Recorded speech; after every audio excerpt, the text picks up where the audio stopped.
ഇതൊന്ന് വലിയുമെന്ന് എനിക്കറിയാമായിരുന്നു, പക്ഷെ ഇത്ര ദുർബലമാവുമെന്ന് കരുതിയില്ല. അപ്പൊ 3 കോമാളികൾ ഇവിടെ തന്നെ ഉണ്ടല്ലേ? ഞാനാണെങ്കിൽ ആകെ പേടിച്ച് അവൻ വന്നാണ് എന്നെ രക്ഷിച്ചത്. എന്താ എനിക്ക് അവനെ പോലെ ഒന്നും ചെയ്യാൻ പറ്റത്തെ? എന്താ നിനക്ക് പരിക്കൊന്നും പറ്റില്ലല്ലോ അല്ലേ? പേടിത്തൊണ്ട് നീ പറഞ്ഞത് വളരെ മോശമായി പോയി. ഓ അങ്ങനെയാണോ? ഇങ്ങനെ സംസാരിച്ചാൽ ആർക്കും നിന്നെ ഇഷ്ടപ്പെടില്ല. എന്നെപ്പറ്റി അങ്ങനെ വിലയിരുത്തരുത്. എനിക്ക് എല്ലാവരെയും ഇഷ്ടം, കാണാൻ ഭംഗിയില്ലാത്ത നിന്നെ പോലും.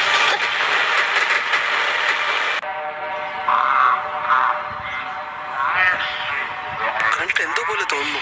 ഈ സായിയുടെ ബുക്കിലെ വളരെ സ്ട്രേഞ്ച് ആയിട്ടുള്ള കാര്യം എന്താന്ന് വെച്ചാ സെന്റർ പേജിലെ ചിത്രം ഇൻകംപ്ലീറ്റ് ആണ്. ഇത് കാണാൻ ഒരു രസമില്ലെന്ന് ഞാൻ പറയൂ. എന്റെ ഡെലിവറി റിപ്പോർട്ട് നന്നായിരിക്കും. എനിക്ക് സന്തോഷമുണ്ട്, പക്ഷേ ഡെലിവറി നിഞ്ചെന്ന് പറഞ്ഞാൽ എന്താ? വളരെ പ്രധാനപ്പെട്ട പാർസലുകളും രേഖകളും ഉൾക്കൊള്ളുന്ന ഒരു ജോലിയാണിത്. എന്റെ ജീവിതം പണയം വെച്ച് സുരക്ഷിതമായി അതെത്തിക്കുന്നു. ഒരു പോസ്റ്റ്മാനെ പോലെ? അല്ല, അത് തീർത്തും വ്യത്യസ്തമാണ്. പോസ്റ്റ്മാന്റെ ജീവിതത്തിന് ആപത്തൊന്നുമില്ല, പക്ഷേ ഞങ്ങളുടെ ഇതിലുണ്ട്. എനിക്ക് മനസ്സിലായി. അപ്പൊ നിങ്ങൾ ജീവൻ പണയം വെക്കുന്ന ഒരു പോസ്റ്റ്മാനാണ്. നിന്നെ എന്താണ് ഞാൻ രണ്ടായി കാണുന്നത്? നരുട്ടോ, നരുട്ടോ. ഒരു മിനിറ്റ്, നീ ക്ലോൺ ജിറ്റ്സു വല്ലതും ഉപയോഗിക്കുവാണോ? എന്നോട് മറച്ചു വെക്കണ്ട. നിങ്ങൾ ഇരട്ടകളാണോ? അല്ല.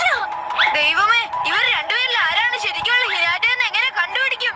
എനിക്ക് വട്ടുപിടിക്കുമെന്ന് തോന്നുന്നു. നിങ്ങളുടെ ശബ്ദം ഒരേപോലെ തന്നെയുണ്ട്.